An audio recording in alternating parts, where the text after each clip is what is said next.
A video has come out showing a discussion between Indian Prime Minister Narendra Modi and Microsoft co-founder Bill Gates. They discussed a wide range of topics, including artificial intelligence and the threat posed by deepfakes, India's technological advancements, and climate change. The Indian PM also acknowledged the role of women in embracing new technologies in the country. India's External Affairs Minister Dr. S. Jaishankar met with his Ukrainian counterpart Dmytro Kuleba today. The officials met on the second day of Kuleba's visit to New Delhi. Both the ministers discussed matters related to bilateral partnerships. Taiwan's Navy Chief Tang Hua will reportedly visit the United States next week. This is to attend a military ceremony and discuss bilateral naval cooperation. The potential meeting comes amid rising threats on Taiwan from China. The report added that the Chinese Foreign Ministry expressed its firm opposition to the meeting. Russia has vetoed the United Nations renewal of a panel of experts who were monitoring North Korea's compliance with international sanctions. The Russian move follows accusations from the United States, South Korea and other nations who have accused Pyongyang of supplying weapons to Moscow to use them in its war in Ukraine. Both Russia and North Korea have denied the accusations. The International Court of Justice has ordered Israel to halt the spread of famine in Gaza. It has demanded that Israel take all necessary and effective action to ensure basic food supplies to the enclave's Palestinian population. The ICJ has also asked the country to submit a report in a month. This is to detail how it has adopted the ruling. Pro-Palestinian protesters entered the Department of Business and Trade in London yesterday. The demonstrators were calling on the British government to end arms sales to Israel. They staged a sit-in protest in the lobby of the building, unfurling Palestinian flags and chanting slogans. US President Joe Biden hosted a star-studded election fundraiser in New York City. Biden hosted this alongside his predecessors, Barack Obama and Bill Clinton. His team said that the event would raise over $25 million for the campaign, which is a record for a single political event. Argentinian President Javier Milei has stirred a controversy yet again. This was after he called his Mexican counterpart, Manuel López Obrador, ignorant. He made the comments during a recent interview with a media network. Following this, Obrador lashed out at Milei over a post on social media platform X. His post read, and I quote, "I still do not understand how Argentines, being so intelligent, voted for someone who despises the people." Canada sent a helicopter to its embassy in Haiti to evacuate its staff. The helicopter was seen landing at the Canadian embassy in Port-au-Prince as soldiers guarded the building. Foreign departures from Haiti have increased in recent weeks.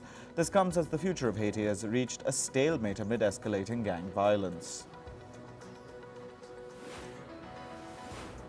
South Korea's former President Jacob Zuma has been barred from standing in the elections in May.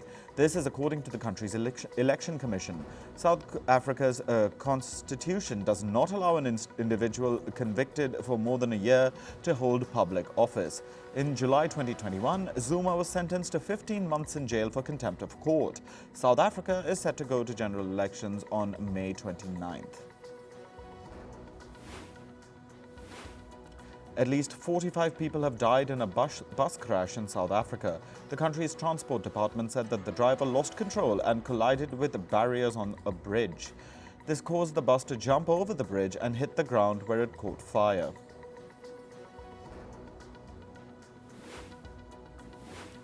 Senegal's president-elect Bassirou Diomaye Faye and his political partner Ousmane Sonko met the outgoing president Macky Sall yesterday. This comes as Faye is headed to become Africa's youngest ever elected president. He won over 54% of the vote in Senegal's presidential election this month, defeating Sall's hand-picked successor Amadou Ba. More than 100 kidnapped Nigerian students were welcomed back home in Kaduna yesterday. This is after they were freed by the army earlier this month. Large crowds gathered to celebrate their return. Last Sunday, the Nigerian army rescued 130 of the 187 students and staff who were abducted by gunmen. On Monday, the freed students arrived at the state government house, and yesterday they were finally able to unite with their loved ones. In climate news, at least 11 people have been killed due to a cyclone in Madagascar.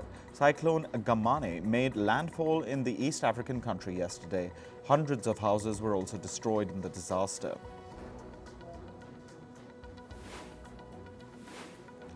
Britain's greenhouse gas emissions fell by 5.4% in 2023. This is according to official British government data. Power stations reportedly used less gas to generate electricity last year. Greenhouse gases are considered one of the main causes of climate change. The UK aims to reach net zero emissions by 2050. Meanwhile, open landfills are also one of the top drivers of global warming. This is according to a study published in the US-based Science journal. The study says that decades' worth of trash in landfills is releasing methane into the atmosphere. Methane's warming effect is 80 times stronger than that of the same amount of carbon dioxide.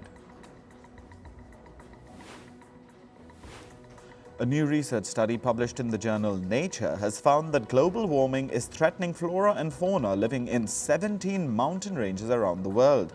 These mountains are in Northeast Asia, the Brazilian highlands, Western America and Mexico, and the Mediterranean basin.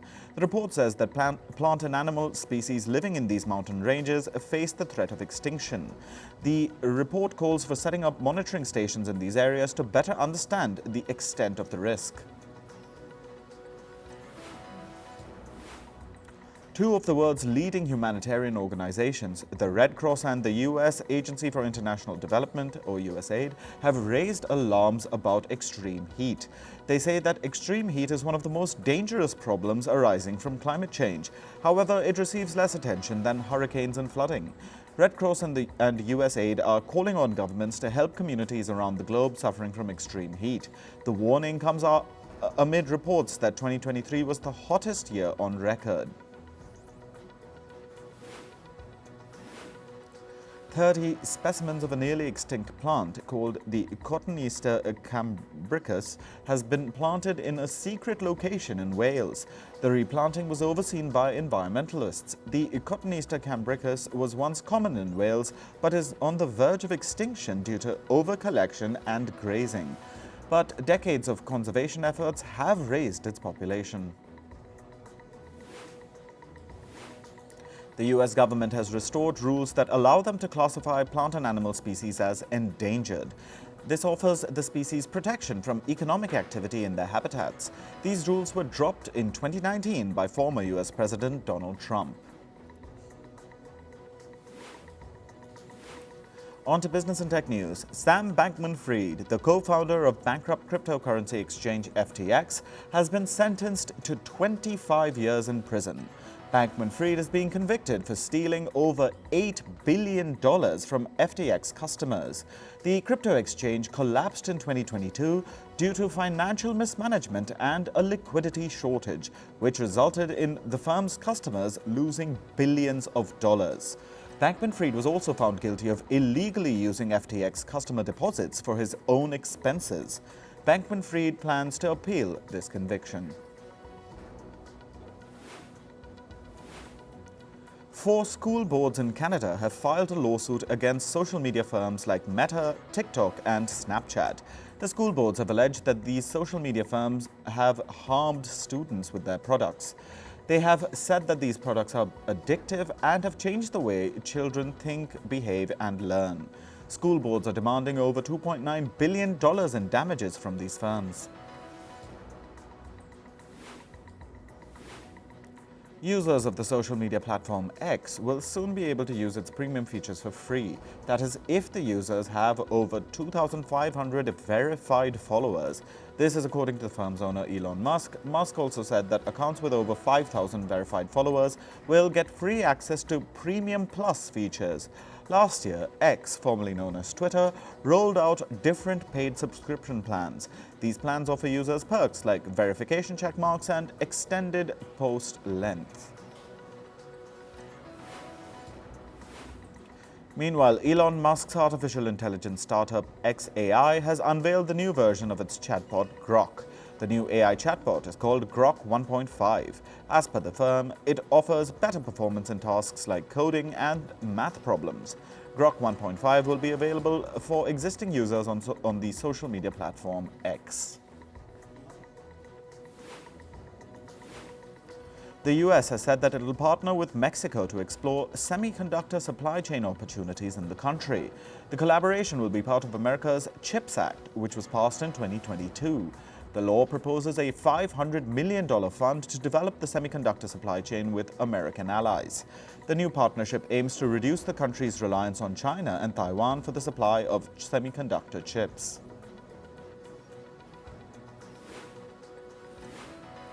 Meanwhile, the US is preparing a list of Chinese chip factories. These factories will reportedly be banned from receiving any chip-making tools from US companies.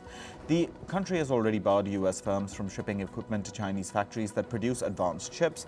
However, there were no clear guidelines of which factories to avoid. For the last few years, the US has been trying to restrain China's technological advancement in the chip sector over national security concerns. China's property developer Country Garden has delayed the release of its 2023 financial results. The firm has said that it needs to collect more information to make appropriate accounting estimates. If Country Garden fails to release its annual results before April 2nd, its shares will be suspended from trading on Hong Kong's stock exchange. This comes amid mounting pressure on the property developer. Last year, Country Garden defaulted on an $11 billion foreign debt payment.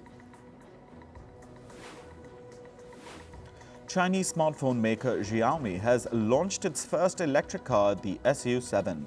The car's price starts at about $30,000 US. From April this year, the firm also plans to offer upgraded versions of the car called the SU7 Pro and SU7 Max. For now, the cars will only be sold in China. German airline Lufthansa has agreed to hike the wages of its ground staff. The firm will provide an 18% pay hike to roughly 25,000 workers. The deal is expected to end months of dispute between Lufthansa and the Airline Workers Union. In the past, the dispute led to a number of strikes at German airports. US carrier Alaska Air has said that the grounding of its Boeing 737 MAX 9 jets may impact its profits in the long term. The firm said that its profits may fall below the range of 4 to 8% due to the groundings.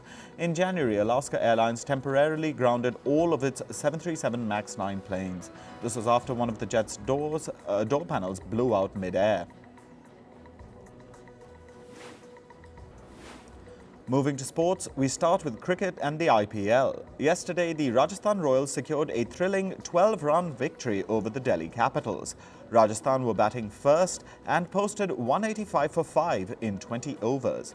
Riyan Parag starred for the Royals. He scored 84 runs of 45 balls. Delhi started well. The David Warner-Rishabh Pant partnership added 67 crucial runs, but they wasted opportunities in the late overs and were restricted to 173 for 5. Despite the loss, captain Rishabh Pant became the first player in IPL history to feature in 100 matches for Delhi Capitals. Pant made his IPL debut for Delhi in 2016 and has stuck with the team ever since. After yesterday's match, he has now amassed 2,856 runs for the franchise. In football, Brazil's Dani Alves appeared before a court in Barcelona yesterday.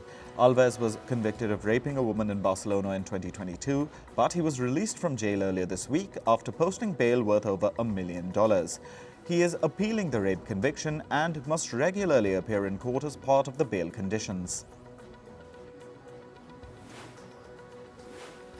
Manchester City host Arsenal for a blockbuster Premier League clash this Sunday.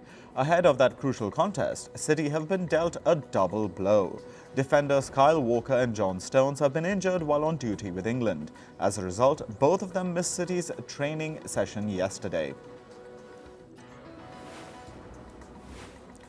In tennis, men's world number 2 Carlos Alcaraz has crashed out of the Miami Open. The Spaniard fell 6-2, 6-4 to Bulgaria's Grigor Dmytro in the quarter-final. Dmytro won 77% of his first serve points to subdue Alcaraz. The Bulgarian will next face German 4th seed Alexander Zverev.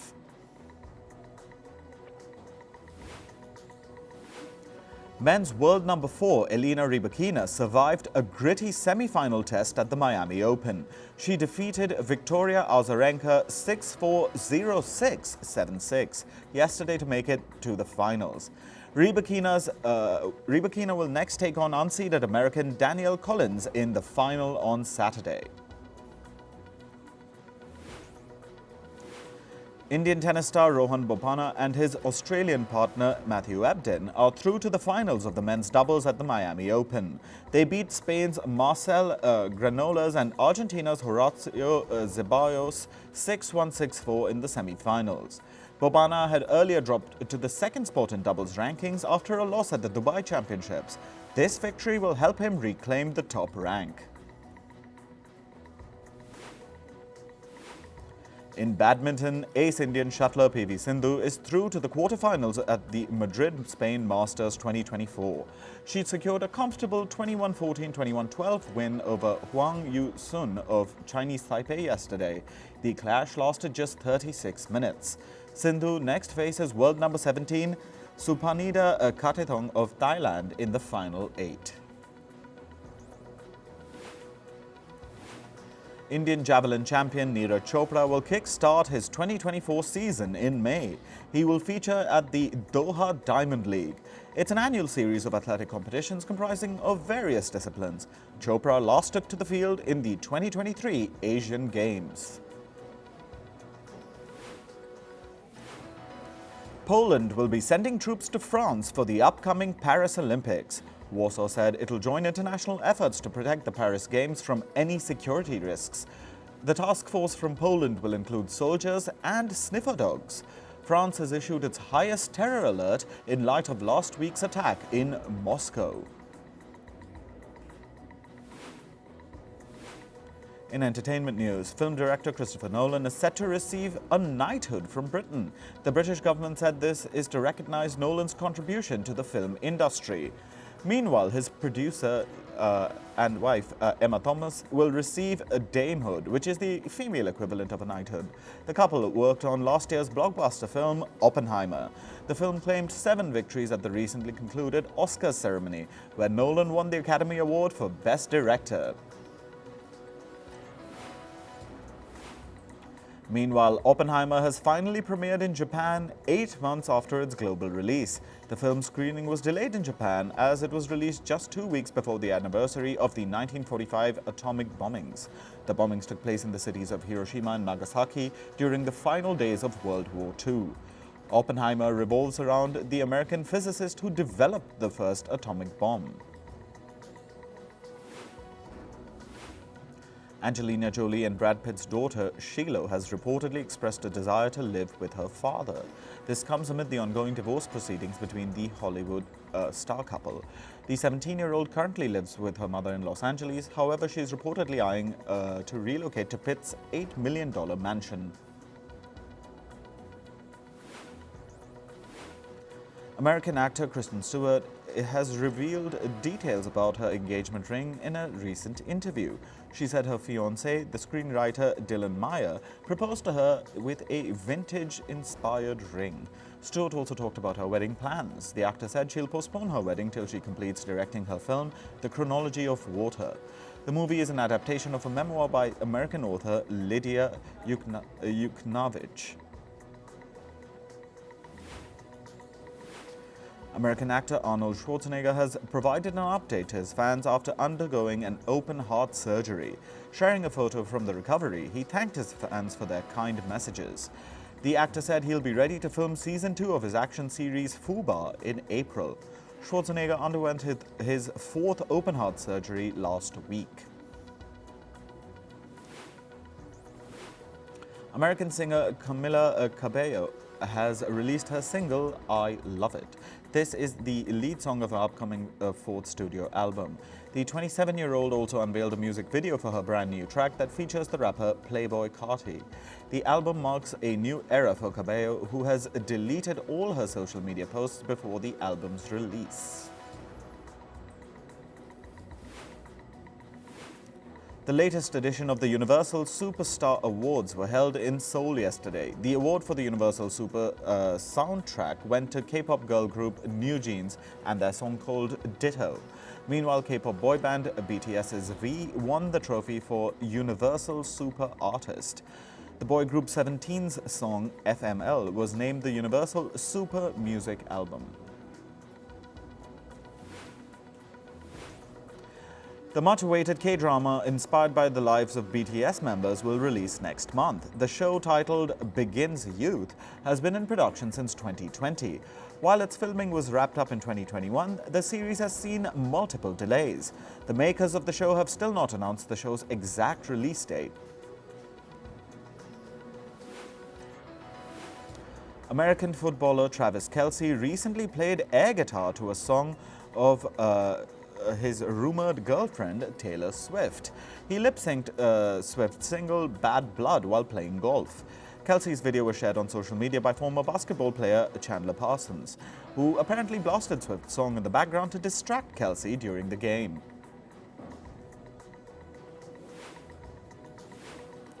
American rapper Curtis James Jackson, popularly known as 50 Cent, has denied that he sexually assaulted his former girlfriend, Daphne Joy.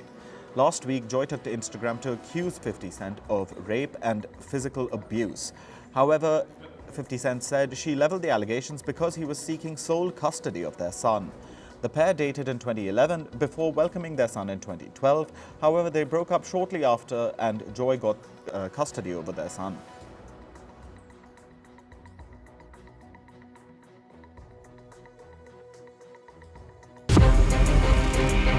From impeachments to inaugurations, if it's a political story, we are on the scene. The race for the White House is heating up. We're beating Biden. How dare he say that? If it's breaking news, we're live with the latest coverage. From the White House, the State Department, and Capitol Hill, we know the issues, but above all, we know the players to bring you the latest in-depth analysis on all the key stories that we're covering. I'm Eric Ham. Join me from Washington here on Firstpost America.